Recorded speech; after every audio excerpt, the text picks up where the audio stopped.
Hello students, आज हम chapter number 4 determinant की प्रॉपर्टीज स्टडी करेंगे। प्रॉपर्टीज हम इसलिए यूज करते हैं ताकि हम डिटर्मिनेंट को सिंप्लीफाई कर लें।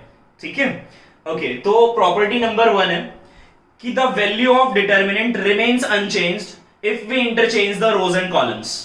अगर हम डिटर्मिनेंट के रोज और कॉलम को इंटरचेंज करते हैं तो डिटर्मिनेंट की वैल्यू चेंज नहीं होती, सेम रहती है। देखते हैं यहां पे प्रॉपर्टी ये लिखी हुई है मैंने कि the value of determinant remains unchanged if its rows and columns are interchange.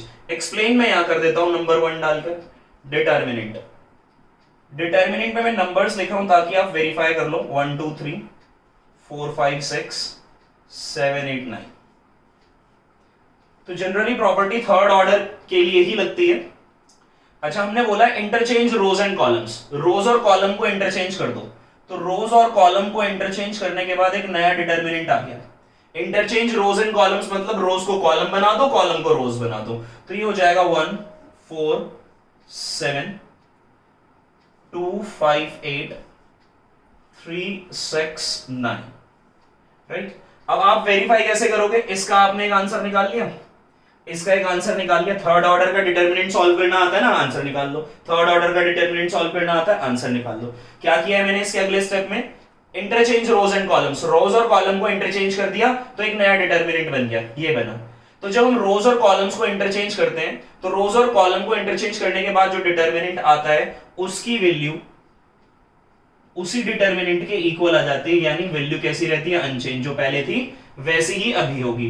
मान लेते हैं हमारे पास एक मैट्रिक्स थी, मैंने उसका क्या निकाला? डिटर्मिनेंट। और उस मैट्रिक्स का क्या कर लिया? ट्रांसपोज। ट्रांसपोज कैसे निकालते थे मैट्रिक्स का? सेम यही तरीका कि इंटरचेंज रोज एंड कॉलम्स। रोज और कॉलम्स को इंटरचेंज किया तो क्या आ गया? ट्रांसपोज आ गया। और ट्रांसपोज का भी क्या निकाल लिया? डिटर्मिनेंट। और ये दोनों कैसे होंगे? बराबर। तो याद रखना, मैट्रिक्स किसी भी स्क्वायर मैट्रिक्स और उसके ट्रांसपोज के डिटर्मिनेंट कैसे आएंगे? इक्वल आएंगे। राइट, यही तो मतलब है कि अगर हम इंटरचेंज कर रहे हैं रोज और कॉलम को, the value of determinant remains unchanged. तो इंटरचेंज रोज एंड कॉलम्स का मतलब क्या है? कि ट्रांसपोज ही तो निकाला है। तो ये थी हमारी property number 1। This is property number 1 statement and this is the explanation. Solve करके निकाल के वेरीफाई करोगे बराबर आ रहे हैं या नहीं आ रहे। तो बराबर आएंगे, ऑब्वियसली बराबर ही आएंगे। तो बात करते हैं प्रॉपर्टी 2 की। तो प्रॉपर्टी 2 कहती है कि अगर हम किन्हीं भी दो रोज को, प्रॉपर्टी 2 सेज दैट कि अगर हम किन्हीं भी दो रोज को या किन्हीं भी दो कॉलम्स को इंटरचेंज कर देते हैं, कोई भी दो रो या कोई भी दो कॉलम को इंटरचेंज कर देते हैं, then the sign of the determinant will be change. तो जो डिटर्मिनेंट का साइन है वो बदल जाता है, मैग्नीट्यूड नहीं बदलता, साइन बदल जाता है। ठीक है, तो सेकंड प्रॉपर्टी को हम सॉल्व करते हैं। सेकंड प्रॉपर्टी में हमने बोला कि हमारे पास जो डिटर्मिनेंट की वैल्यू है वही ले लेते हैं।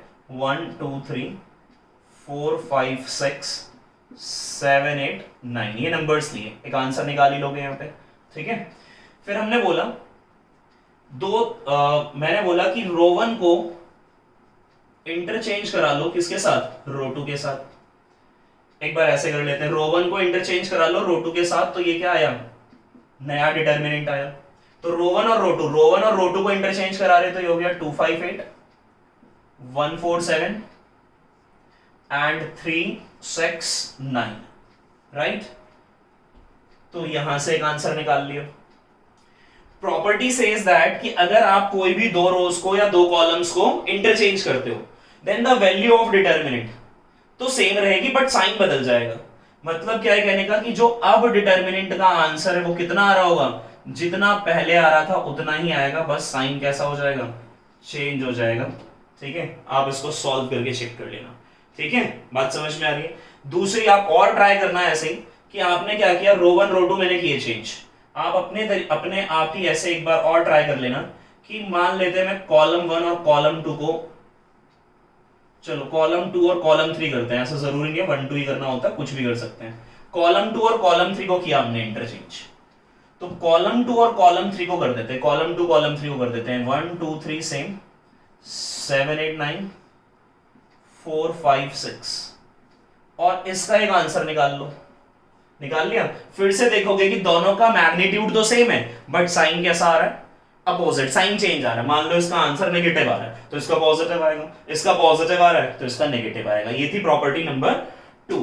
तो प्रॉपर्टीज ये लिखी हुई है बोर्ड पर, ये प्रॉपर्टीज थी, एक्सप्लेन मैंने यहां किया 1 बाय 1, तो प्रॉपर्टी नोट करेंगे। प्रॉपर्टी नंबर 3 है कि अगर किसी भी डिटर्मिनेंट के 2 रो या 2 कॉलम्स आइडेंटिकल होते हैं, किसी भी डिटर्मिनेंट के अगर 2 रो या 2 कॉलम के सभी एलिमेंट्स आइडेंटिकल होते हैं, then the value of determinant is equal to 0, right. अगर किसी भी डिटर्मिनेंट के 2 रो या 2 कॉलम आइडेंटिकल होते हैं, 2 रो या 2 कॉलम आइडेंटिकल होने का मतलब है कि 2 रो या 2 कॉलम के सभी करस्पॉन्डिंग एलिमेंट्स कैसे होते हैं, सेम होते हैं, then the value of determinant is equal to 0। Example property 3 में एक्सप्लेन कर रहा हूं, फिर से नंबर्स लेते हैं क्योंकि नंबर से वेरीफाई करना ज्यादा इजी है। 1 2 3 4 5 6 4 5 6। लो मैंने क्या किया, 2 कॉलम्स आइडेंटिकल रखे, 2 कॉलम्स कैसे हैं, आइडेंटिकल। 2 कॉलम्स आइडेंटिकल है तो इसकी वैल्यू को सॉल्व करके देखेंगे तो कितना आना चाहिए, 0। 2 कॉलम्स आइडेंटिकल है, 2 कॉलम आइडेंटिकल होने का मतलब है कि करस्पॉन्डिंग एलिमेंट सेम होने चाहिए। चलो एक बार सॉल्व भी करके देख लेते हैं। 1 ब्रैकेट, पॉजिटिव क्यों लेना है, क्योंकि 1 1 पोजीशन है, जब पोजीशन कैसी होती है 1 1 यानी इवन, तो पॉजिटिव लेंगे। अब इसके लिए सॉल्व कर रहे हो तो ये जिस रो का एलिमेंट है वो हटा दो और जिस कॉलम का एलिमेंट है उसे हटा दो, तो ये 4 एलिमेंट बच गए। 5 6 30 माइनस 5 6 30, राइट। नेक्स्ट ये 1 2 का एलिमेंट है, 1 2 का एलिमेंट है तो ऑड है, नेगेटिव लेना पड़ेगा इसको। अब ये जिस रो का एलिमेंट है हटा दो, जिस कॉलम का एलिमेंट है हटा दो। 2 6 कितना हो गया 12 माइनस 3 5 कितना हो गया 15 प्लस 1 3 कैसा है, इवन है, पॉजिटिव लिख दो, पॉजिटिव लिख दिया। अब इस रो का एलिमेंट है, इस कॉलम का एलिमेंट है, हटा दो, फिर कितना आ गया 12 माइनस 15। सॉल्व करते हैं, ये तो 30 30 कट गया, 0 आ गया, लिखने की जरूरत नहीं है। माइनस कितना आया -3 और 4 से इंटू किया -4 से, तो माइनस माइनस प्लस 12। यहाँ पे -3 को 4 से किया, -12 कैंसिल आउट हो गए, कितना आ रहा है चेक कर लो, कितना आ रहा है 0 आ रहा है। तो हमने वेरीफाई किया कि अगर किसी भी डिटर्मिनेंट के 2 रो या 2 कॉलम आइडेंटिकल होंगे, 2 रो 2 कॉलम का आइडेंटिकल होने का मतलब है कि उनके करस्पॉन्डिंग एलिमेंट सेम है। अगर कोई 2 रो या 2 कॉलम के सभी करस्पॉन्डिंग एलिमेंट सेम है, then the value of determinant is equal to 0। Verify भी हो गया, हमने कॉलम्स को आइडेंटिकल किया। एक अपनी तरफ से रो के लिए कर लेना, यानी हमने लिखा 1 4 1 4 7 1 4 7, कैसे भी लिख सकते हो, 3 6 9। इस बार मैंने 2 रो सेम लिखी, 2 रो सेम है। अब एक बार इसका फिर से डिटर्मिनेंट चेक कर लेना, कितना आएगा 0। बात समझ में आ रही है कि अगर किसी भी डिटर्मिनेंट के 2 रो या 2 कॉलम आइडेंटिकल हैं, then the value of determinant is equal to 0। This is property number 3। तो बात करते हैं प्रॉपर्टी 4 की। प्रॉपर्टी 4 में कहता है कि अगर हम किसी एक रो के सभी एलिमेंट को, अगर हम किसी रो के सभी एलिमेंट्स को या किसी कॉलम के सभी एलिमेंट को किसी कांस्टेंट k से मल्टीप्लाई कर देते हैं, देन जो डिटर्मिनेंट की वैल्यू मिलेगी it is also multiplied by k times. एक बार फिर से, अगर हम किसी भी रो के सभी एलिमेंट को कांस्टेंट k से इंटू करते हैं या किसी एक कॉलम के सभी एलिमेंट्स को k से मल्टीप्लाई करते हैं, तो जो अब नया डिटर्मिनेंट आएगा it is k times of the previous determinant, right. तो ये स्टेटमेंट है इसका। एग्जांपल लेते हैं, क्वेश्चन है हमारे पास, प्रॉपर्टी नंबर है 4, तो 4th प्रॉपर्टी है।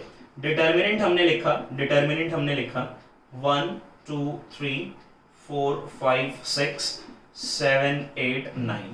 तो हमने बोला एक नया डिटर्मिनेंट है हमारे पास, और इसमें हमने क्या किया, किसी भी एक रो के, रो 1 के, रो 2 के, रो 3 के, किसी भी एक रो के सभी एलिमेंट को कैसे कर दो, या किसी भी एक कॉलम को कैसे कर दो। तो अब इसको कर देते हैं, k हो गया, 4k हो गया, 7k हो गया, राइट। बाकी सेम है 2 5 8, बाकी सेम है 2 5 8 और 3 6 9। तो यहां से एक आंसर निकालोगे और यहां से एक आंसर निकालोगे, ठीक है। चलो निकाल ही लेते हैं और वेरीफाई करके देखते हैं। तो आना क्या चाहिए कि अभी जो आया है हमारा डिटर्मिनेंट वो k टाइम्स होगा जो भी हमारे प्रीवियस वैल्यू थी डिटर्मिनेंट की। तो इसको सॉल्व कर लेते हैं। 1 के लिए सॉल्व किया हमने, अब मैं डायरेक्ट आंसर निकाल देता हूं, ठीक है। तो 1 के लिए सॉल्व करोगे, ये रो ये कॉलम हटाओगे, 5 9 45 हो गया, 45 माइनस 8 6 48 हो गया, सॉल्व किया, 45 माइनस 48 माइनस 3 आ गया, कितना आ गया -3। नेक्स्ट एलिमेंट नेगेटिव लेंगे, रो कॉलम हटाए, कितना हो गया 2 9 18 हो गया, माइनस 8 3 24 हो गया, और कितना आया -6 आया, -6 को किया -4 के साथ, -6 बचा, और -4 के साथ किया, माइनस माइनस प्लस हो गया, 4 6 24 हो गया, प्लस का 24 हो गया। अगला कितना है 7 के लिए सॉल्व करेंगे, कॉलम रो कितना हो गया 2 6 12 माइनस 5 3 15, कितना आया -3 आ गया, -3 को 7 से किया, -3 को 7 से किया -21 राइट। तो ये -24 और +24 अनफॉर्चुनेटली 0 आ रहा है, तो कुछ और लेके करते हैं, कुछ और लेके करते हैं, क्योंकि 0 को कैसे करेंगे तो 0 ही आ जाएगा, राइट। तो इनको बदल लेते हैं, 10 11 12 कर देता हूं इसको। तो ये कितना हो जाएगा फिर, ये k नहीं होगा, ये हो जाएगा tan k। वो एग्जांपल इसलिए नहीं ले रहा मैं क्योंकि वो 0 हो गया था, तो 0 हो गया था तो वेरीफाई नहीं कर पाओगे आप 11 के, क्योंकि 0 इंटू के अगर आएगा आंसर तो 0 ही तो लिखोगे आप उसको, ठीक है। तो अब इसे सॉल्व कर रहे हैं, 10 के लिए सॉल्व किया हमने, 10 के लिए सॉल्व किया, 10 के लिए सॉल्व किया, रो कॉलम हटा दो, 45 माइनस 48, 45 माइनस 48 -3 -30 आ गया, कितना आ गया माइनस का 30 आ गया, -4 के लिए सॉल्व कर लेते, 4 के लिए सॉल्व कर लेते, कितना हो गया 99 माइनस 12 को 8 से कर लेते हैं, ये 99 हो गया, माइनस 8 को 12 से कर लो, 12 को 8 से कर लो, 12 8 से कितना हो गया 96 हो गया, ठीक है 96 हो गया। नेक्स्ट +7 है, बस इसको सॉल्व भी कर देते हैं ना, कितना आ रहा है यहाँ से माइनस का नहीं +3 आ रहा है, 99 माइनस 96 कितना आया 3 आ गया, 3 को 4 से किया 12 आ गया, कैसा माइनस का 12 आएगा, कैसा आ रहा है माइनस का 12 आ गया। प्लस लास्ट है 7 के लिए सॉल्व कर रहे हैं, 7 के लिए सॉल्व कर देते, कितना हो गया 66 माइनस 12 5 60, सॉल्व करने के बाद रिजल्ट कितना आ रहा है माइनस का 42 आ रहा है, प्लस 7 इंटू 6 ये भी 42 ही आ रहा है, 0 ही आ जाएगा ये भी। कुछ और करते हैं, 10 11 12 ना लो, कुछ ऐसी रैंडम ले लेते हैं,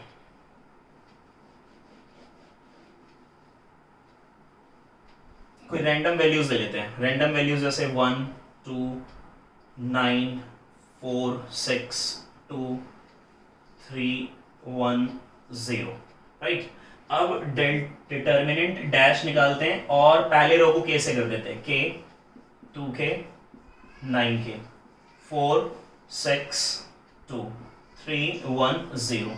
अब इसको सॉल्व कर लेते हैं, इसको सॉल्व किया हमने, 1 के लिए सॉल्व किया, 1 के लिए सॉल्व किया, 1 के लिए सॉल्व कर रहे हैं, 0 माइनस 2 कितना आ गया -2, 1 से इंटू किया तो ये आ गया -2 लिया, फिर सॉल्व करते हैं, इसके लिए सॉल्व करेंगे 0 -6 आएगा, -6 को -2 से करेंगे तो +12 आ गया, +12 आ गया, प्लस 9 के लिए सॉल्व करेंगे, 9 के लिए सॉल्व किया 4 -18 कितना आ रहा है 4 -18, तो माइनस का कितना आ गया 14 आ गया, इसको सॉल्व करने पे माइनस का कितना आ गया 14 आ गया, ये सॉल्व किया -2 + 12 ये 10 हो गया, -9 4 36 हो गया, 3 कैरी, और 9 1 9 हो गया, 9 और 3 कितना आ गया 12 आ गया, 126 ही आएगा ना, हाँ ठीक है। और जब माइनस करेंगे तो माइनस का कितना आ गया 116, ये रिजल्ट आया इसका, ठीक है। अभी ठीक है, वो प्रीवियस जो 2 एग्जांपल्स हमने लिए थे, इससे पहले जो 2 एग्जांपल्स हमने लिए थे, दोनों ही एग्जांपल्स में डिटर्मिनेंट 0 आ रहा था, और डिटर्मिनेंट 0 आ रहा है तो वो प्रॉपर्टी ये है कि डिटर्मिनेंट k से मल्टीप्लाई होने वाला है, यानी कि अगर हम किसी भी एक रो के सभी एलिमेंट्स को किसी कांस्टेंट k से मल्टीप्लाई कर देते हैं या किसी एक कॉलम के सभी एलिमेंट्स को k से इनटू कर देते हैं, then the value of the determinant is also multiplied by the constant k। तो जो प्रीवियस दो एग्जांपल थे वो दोनों ही 0 0 आ रहे थे, तो वेरीफाई कैसे करते हैं, क्योंकि 0 आ रहा है और 0 k आ रहा है, तो 0 k इज 0 ना, इसलिए मैंने वो एग्जांपल्स नहीं लिए। अच्छा अब इसको सॉल्व करते हैं, सेम ही एलिमेंट एक बार चेक कर लो। हाँ ठीक है, तो किसके लिए सॉल्व किया आपने, पहले k के लिए सॉल्व किया, इसके लिए सॉल्व कर रहे हो। जब इसके लिए सॉल्व कर रहे हो तो कितना आएगा, 6 0 हो गया, 6 इंटू 0 0 हो गया, -2 तो माइनस का 2 आ गया, -2k के लिए सॉल्व कर रहे हो, 2k के लिए सॉल्व कर रहे हो, इसके लिए सॉल्व करेंगे, इसके लिए सॉल्व करेंगे, 4 इंटू 0 0 हो गया, माइनस का 6 आ गया, माइनस का 6 आ गया। नेक्स्ट प्लस 9k, 9k के लिए सॉल्व कर रहे हैं, ये वाला कॉलम ये हटा दो, 4 -18, 4 -18 कितना आ गया, माइनस का 14 आ गया। तो ये सॉल्व करने पे देखो कितना आ रहा है, -2k हो गया, ये -2 इंटू k कितना हो गया, -2k हो गया, माइनस का 2k हो गया, माइनस माइनस प्लस और 6 2 ये 12k हो गया, ये पॉजिटिव 12k हो गया। ये इंटू करेंगे तो ये माइनस का कितना आ रहा है, 14 9 126 होता है, 126 हो गया, इंटू में k, तो ये रिजल्ट आ रहा है। इसको सॉल्व करेंगे, प्लस tan के माइनस का 116 इंटू k, चेक कर लो डिटर्मिनेंट कैसा है, मल्टीप्लाइड बाय k। ये किसकी वैल्यू है, डिटर्मिनेंट की वैल्यू है ना, तो हम लिख सकते हैं ना डिटर्मिनेंट डैश कितना हो गया, k times of determinant, k times of determinant.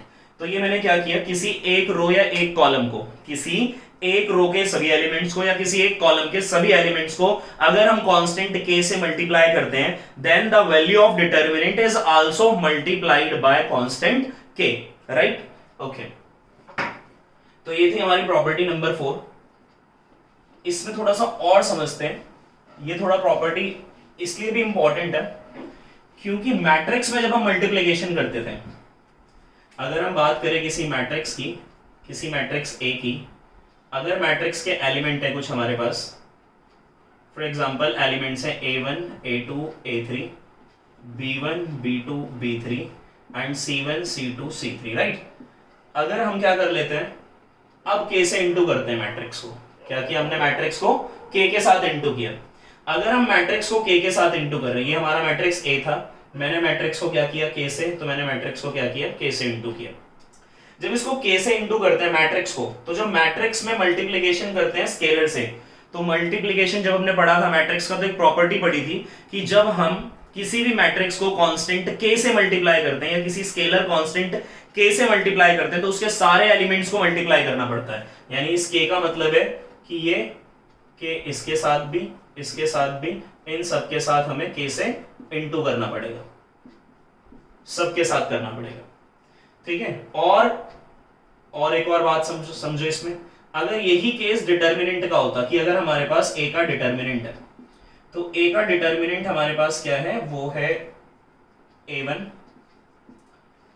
A2 A3 B1 B2 B3 and C1 C2 C3। तो बड़ा इंपॉर्टेंट पॉइंट है, इसको याद रखना कि अगर मैं क्या करता हूं, k से इंटू कर देता हूं, k से क्या कर दिया हमने, इंटू कर दिया, तो इस केस में क्या होगा, जब हम k से इंटू करेंगे, मैट्रिक्स में क्या हुआ था, सारे एलिमेंट्स के साथ इंटू हुआ था। जब यहाँ k था तो सारे एलिमेंट्स के साथ इंटू हुआ था, मगर डिटर्मिनेंट में सारे एलिमेंट्स के साथ इंटू नहीं होता, डिटर्मिनेंट में किसी भी एक रो या किसी भी एक कॉलम से इंटू हो जाएगा। अब क्वेश्चन राइज ये होता है कि किस रो से या किस कॉलम से हम इस k को इंटू करें, किसी भी रो या किसी भी कॉलम से आप इसको इंटू कर सकते हो, ठीक है। तो अब ये जो k है किसी एक से, चलो मैं कॉलम से कर देता हूं, इस बार कॉलम से कर दिया, किसी भी एक रो या किसी भी एक कॉलम से कर सकते हो।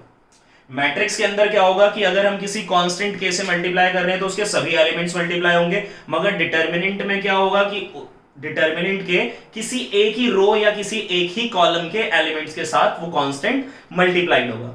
इसका रिवर्स भी ट्रू है कि अगर हम कॉमन लेना चाहते हैं, अगर हम मैट्रिक्स से कॉमन लेना चाहते हैं, तो मैट्रिक्स से जब हम कॉमन लेंगे तो उसके सभी एलिमेंट से कॉमन लेना पड़ेगा। जब हम मैट्रिक्स से कॉमन लेंगे तो मैट्रिक्स के सभी एलिमेंट से कॉमन लेना पड़ेगा, और जब डिटर्मिनेंट से कॉमन लेते हैं तो पर्टिकुलर रो से कॉमन लिया जाता है, ठीक है। जैसे कि ये मैट्रिक्स है हमारे पास, अब रिवर्स कर रहा हूं मैं इसका, ये मैट्रिक्स है हमारे पास, मान लेते हैं फॉर एग्जांपल, थोड़ी देर के लिए मैट्रिक्स क्या है, के है, फॉर एग्जांपल ये हमारा डिटर्मिनेंट है। तो इस मैट्रिक्स में सभी एलिमेंट्स के साथ के आ रहा है, तो सभी के साथ सभी के से के कॉमन आ गया, तो सबसे के कॉमन आ गया तो के मैंने हटा दिया। रिवर्स कर रहे हैं बस उसका, जो इससे पीछे वाला किया था उसका रिवर्स कर रहे हैं, यानी कॉमन भी सब में से ही लेना है, मल्टीप्लाई भी सबको करना, कॉमन भी सबसे लेना है। सिमिलरली यहां पर किसी पर्टिकुलर रो या पर्टिकुलर कॉलम से ही कॉमन आएगा, तो कॉलम 1 से कॉमन आ रहा है, क्या कॉमन आ रहा है, के, तो लिख देंगे के। ठीक है, अगर मान लो ये के यहां भी होता तो इधर से भी आ जाता, इधर से भी आ जाता, तो के इंटू के स्क्वायर हो जाता। ठीक है, तो ये थी हमारी प्रॉपर्टी नंबर 4। क्या था प्रॉपर्टी नंबर 4 में, कि अगर हम किसी भी एक रो या एक कॉलम के सभी एलिमेंट को कांस्टेंट के के साथ मल्टीप्लाई करते हैं, then the value of determinant is also multiplied by k. तो ये प्रॉपर्टीज लिखी हुई है, मैंने इनको यहां पर एक्सप्लेन किया वन बाय वन। ये दोनों पॉइंट्स बहुत इंपॉर्टेंट थे कि मैट्रिक्स के केस में अगर हम किसी कांस्टेंट से मल्टीप्लाई कर रहे हैं तो उसके सारे एलिमेंट्स को मल्टीप्लाई किया जाएगा, और डिटरमिनेंट में अगर किसी कांस्टेंट से इनटू कर रहे हैं, मल्टीप्लाई कर रहे हैं, तो किसी एक रो या एक कॉलम के सभी एलिमेंट से किया जाएगा। सेम बात लागू होती है कॉमन के लिए, कि अगर कॉमन ले रहे हो तो मैट्रिक्स के केस में सारे एलिमेंट से कॉमन आएगा, और अगर डिटरमिनेंट में कॉमन ले रहे हो तो सिर्फ एक रो या एक कॉलम से ही कॉमन आ सकता है। तो आप इसे नोट करेंगे।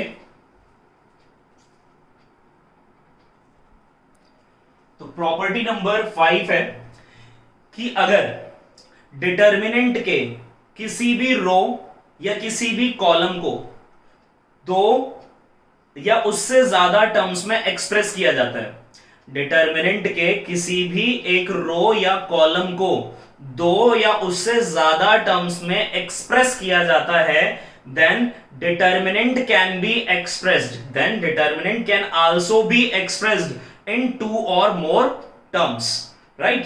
क्या मतलब है इसका, मतलब समझते हैं क्या मतलब है इस स्टेटमेंट का। तो प्रॉपर्टी नंबर 5 है कि if any row or column of a determinant are expressed as sum of 2 or more terms. पहले यहां तक समझते हैं कि हमारे पास एक डिटरमिनेंट था, तो किसी भी एक रो या एक कॉलम के सभी एलिमेंट्स को, for example a1 plus lambda 1, a2 plus lambda 2 and a3 plus lambda 3, रो 1 के एलिमेंट्स को, रो 1 के यानी किसी भी एक रो को ना, तो एक रो का हमने रो 1 ले लिया, तो रो के अगर एलिमेंट्स को मैं कैसे, किसी भी रो के अगर एलिमेंट्स को हम कैसे एक्सप्रेस कर रहे हैं, सम ऑफ 2 और मोर टर्म्स। तो सम ऑफ 2 टर्म्स ले रहे हैं, मोर भी हो सकता है, 3 भी ले सकते हो, और बाकी के साथ में चेंज नहीं करूंगा। ये बात सिर्फ वैलिड होती है कि किसी एक रो के सभी एलिमेंट्स को या किसी कॉलम के सभी एलिमेंट्स को। ये लिखा पहले मैंने इतना। इस बात का मतलब ये था कि अगर हम किसी भी रो या कॉलम को एक्सप्रेस कर देते हैं सम ऑफ 2 और मोर टर्म्स से, then the determinant can be expressed. तो जो डिटरमिनेंट है वो भी कैसे एक्सप्रेस हो जाएगा, सम ऑफ 2 और मोर टर्म्स। अगर 2 हैं तो 2 डिटरमिनेंट बन जाएंगे, और अगर 3 होते तो 3 बन जाते। यानी कैसे लिखना है, a1 a2 a3 b1 b2 b3 c1 c2 c3 plus lambda 1 lambda 2 lambda 3 b1 b2 b3 c1 c2 and c3, right. तो क्या मतलब है कि अगर डिटरमिनेंट के किसी एक रो या कॉलम के एलिमेंट्स को हम 2 या उससे ज्यादा टर्म्स में लिखते हैं, तो determinant can also be expressed as sum of 2 or more, right. ये मतलब था इस प्रॉपर्टी का। अगर मान लो तीसरा भी होता, यहां पे तीसरा भी होता तो एक और आ जाता, चौथा भी होता तो एक और आ जाता। तो ये थी हमारी प्रॉपर्टी नंबर 5। बात करते हैं प्रॉपर्टी नंबर 6 की। तो लास्ट प्रॉपर्टी है। तो प्रॉपर्टी नंबर 6 कुछ ऐसी है, जैसे हम एलिमेंट्री ट्रांसफॉर्मेशन में कुछ प्रॉपर्टी लगाते थे, 3 प्रॉपर्टी लगाते थे रो की, 3 लगाते थे कॉलम की। मगर डिटरमिनेंट में ऐसा जरूरी नहीं है कि रो लगा रहे हो तो रो ही लगाना पड़ेगा, कॉलम लगा रहे हो तो कॉलम। इसमें रो कॉलम एक साथ लगा सकते हो, ठीक है। तो प्रॉपर्टी है, तो स्टेटमेंट नहीं लिख रहा, मैं सिर्फ समझा देता हूं क्या है, कि अगर हमारे पास कोई ith रो है तो हम उसे ऐसे बदलेंगे, ith plus k into RJ. यही बात कॉलम पे भी वैलिड होती है कि अगर कॉलम ith कॉलम है तो ith column plus k into column j। कभी हम इसको ऐसे नहीं पढ़ेंगे कि आर आई के इंटू आर आई, यानी आर आई को इंटू कर दिया, इस तरह इंटू नहीं करेंगे, ठीक है ना, क्योंकि वो सारे एलिमेंट्स मल्टीप्लाई हो जाएंगे, फिर तो बदल ही जाएगा, क्योंकि डिटर्मिनेंट के अगर किसी भी एक रो को, अभी तो पढ़ी हमने प्रॉपर्टी 4 कि डिटर्मिनेंट के अगर किसी भी एक रो के सभी एलिमेंट्स को या कॉलम के सभी एलिमेंट्स को k से मल्टीप्लाई कर देते हैं, then value of the determinant is also multiplied by k। तो इसलिए नहीं करेंगे इस तरह से मल्टीप्लिकेशन। फॉर एग्जांपल कि अगर हमारे पास डिटर्मिनेंट है a1 a2 a3 b1 b2 b3 c1 c2 and c3, कैसे अप्लाई करना कि डिटर्मिनेंट प्रॉपर्टी हमने लगाई कि मान लेते हैं हम बदल रहे हैं r1 change to r1 plus 2r2, k की वैल्यू 2 ले ली, तो अभी जो डिटर्मिनेंट की वैल्यू आएगी वो कितनी आ जाएगी, r1 plus 2 times of r2 2b1, a2 plus 2b2, a3 plus 2b3, right. बाकी सेम ही रहने वाला है, बाकी सेम रहेगा b1 b2 b3 c1 c2 c3। बात समझ में आ रही है? तो प्रॉपर्टीज हमने पढ़ ली, ये 6 प्रॉपर्टीज हमें पढ़नी है। इन प्रॉपर्टी को पढ़ने का फायदा क्या है? इन प्रॉपर्टी को पढ़ने का फायदा यह है कि हम डिटर्मिनेंट को आसानी से सॉल्व कर लेंगे। जैसे 4.1 में हमने क्या किया था, जब हम थर्ड ऑर्डर का डिटर्मिनेंट सॉल्व करते थे तो नंबर ऑफ जीरोस देखते थे कि किस रो में या किस कॉलम में नंबर ऑफ जीरोस है। तो जितनी नंबर ऑफ जीरोस रोज या कॉलम में मिल जाती थी, जितनी ज्यादा से ज्यादा, जैसे मान लो थर्ड ऑर्डर का है तो 2 जीरो मिल गई, राइट, या 1 भी मिल गई, तो हम क्या करते थे, उस रो या उस कॉलम को लेके डिटर्मिनेंट सॉल्व करते थे। मगर मान लो 1 भी जीरो नहीं मिला, ऐसा भी तो केस है कि 1 भी जीरो नहीं मिला, 1 भी जीरो नहीं मिला, तो किसी भी रो या कॉलम को हम सॉल्व कर देंगे, किसी भी रो या कॉलम के अलाउंग डिटर्मिनेंट को सॉल्व कर देंगे। तो यही प्रॉपर्टी है वो जिनकी हेल्प से हम क्या करेंगे कि जो कॉम्प्लेक्स क्वेश्चंस हैं, जो कॉम्प्लेक्स क्वेश्चंस होते हैं जिनको हम डायरेक्टली सीधा डिटर्मिनेंट जैसे एक्सपैंड करते हैं, बाय एक्सपेंशन हम उसको सॉल्व नहीं कर पाते, तो उसके लिए हम क्या करते हैं, प्रॉपर्टीज लगाते हैं और उसको एक सिंप्लीफाइड फॉर्म में लेके आते हैं, और सिंप्लीफाइड फॉर्म में लाने के बाद हम उसको क्या कर देते हैं, एक्सपैंड कर देते हैं, राइट। तो ये यूज होता है प्रॉपर्टीज का। तो और आपको अच्छे से समझ में आएगा जब हम एक्सरसाइज करेंगे 4.2 इज वेरी इंपॉर्टेंट, एक क्वेश्चन 4 मार्क्स का आता ही है, और वो कब समझ में आएगी, जब आपको ये प्रॉपर्टीज समझ में आ जाएगी, ठीक है। तो आज बस इतना ही रखते हैं, थैंक यू वेरी मच।